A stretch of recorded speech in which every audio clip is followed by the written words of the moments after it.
This is Dead Letter Circus, the Armour You Own. I've heard of these guys before, but I can't name a single song they've ever made, so I think this is going to be new to me.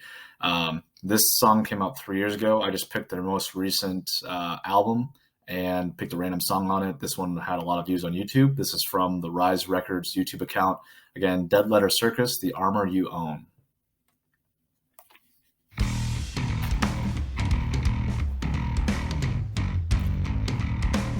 That's a cool groove.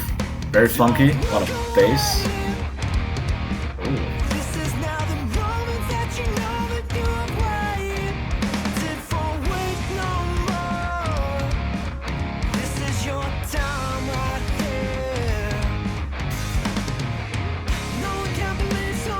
So he's kept the same tom groove pretty much the whole time, but he's throwing in little things here and there at the end of a phrase.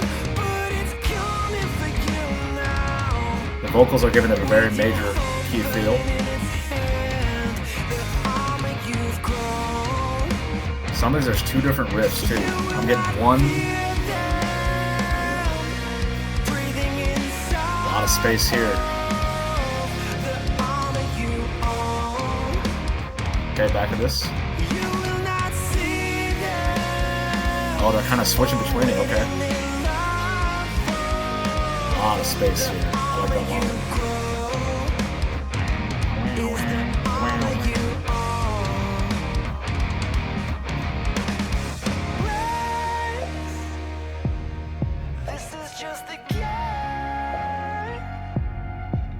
Okay.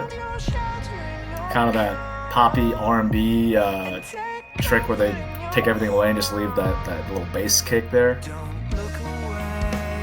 Ooh.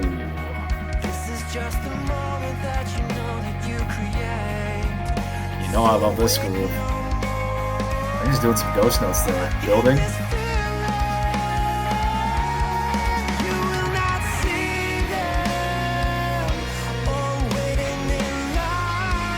Interesting guitar choices here.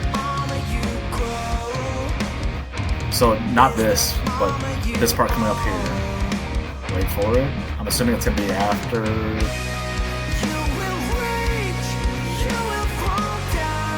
Yeah, there's a lead track and then the main riff underneath. The lead riff is kind of, the lead track is kind of panning.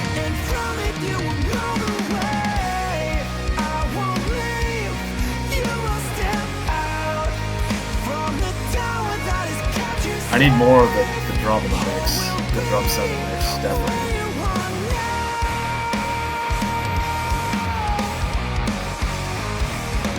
Ooh, that's cool.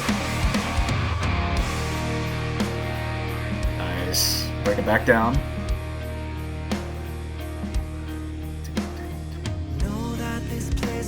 Ooh.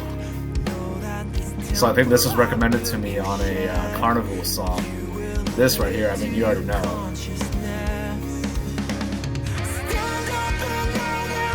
Again, with some interesting guitar choices.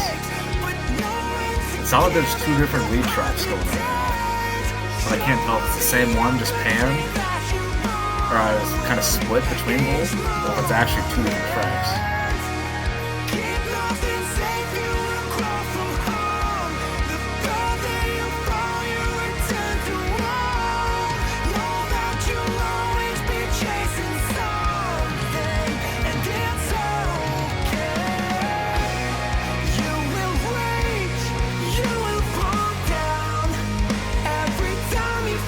They brought back the straight riff. They still have that lead in the background too. It's way up there.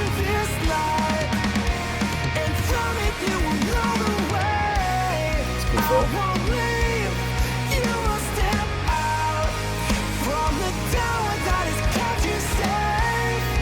I still need more drums in the mix. I feel like I'm missing out on some little things he's doing.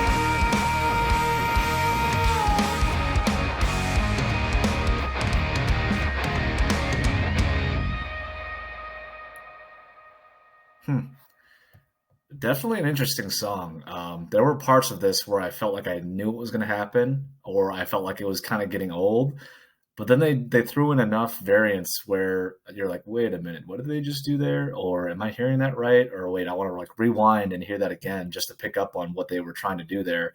Um, Again, said it towards the end there. I feel like I missed out on a lot of what was going on with the kit work because it was just so lost in the mix.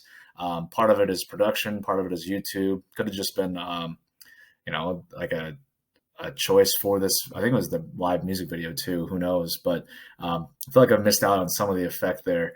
And overall, I mean, you could tell he was doing some cool stuff with like some little rolls or like ghost notes on those airy parts, which I'll come back to. Um, he was at least from my understanding, he was making the kick patterns on the choruses, really stick out. Where it was, I mean, he could have just kept it very basic, but there was enough, like I said, enough variety and enough. I don't know, just it sounded like a what's the best way to put this? I don't know, just a lot of freedom for him to kind of maneuver and do a lot of different cool things instead of just being pigeonholed into just a straight drum track. Same goes with guitar. I mean, they definitely had that lead kind of heavy, not lead riff, sorry, the main rhythm riff was present throughout most of it. And they changed up occasionally, throughout a couple of the transitions, but it was there for the most part. But then they had that lead riff too that was kind of flirting between almost doing like a running lead, clean lead, and then kind of like a delayed sort of plucky thing during those cool little spacey parts. Just a lot of unique choices where it just stuck out. They could have just had it a really straightforward, strumming, just something like that. And I enjoyed the fact that they didn't. Again, I'm all about, hey, you got to stick out, you got to make yourself unique, you got to separate yourself from the herd, and I feel like they accomplished that with the guitar work alone. Vocally, it was, I mean, high register. Yeah, I don't think there were any lows, beyond where he was kind of at that little, that higher end, and definitely no growls, no screams, anything like that. Nothing super noteworthy that I'd want to take away from that. I mean, it was certainly kind of a unique vocal track. It added to the song, didn't detract from it, didn't distract me from anything else that was going on. Again, that's just my own personal preference. I like to focus on the instrumentals more than the vocals, but again, nothing here that I would complain about vocally. It was enjoyable and it was unique enough where I'd want to go back and kind of hear again what kind of the phrasing he was using and the emphasis he was placing on certain little vocal runs and stuff like that. Just need to get another shot at this song overall because there was enough that would make me want to come back. Again, this is a recommendation from a previous song, Dead Letter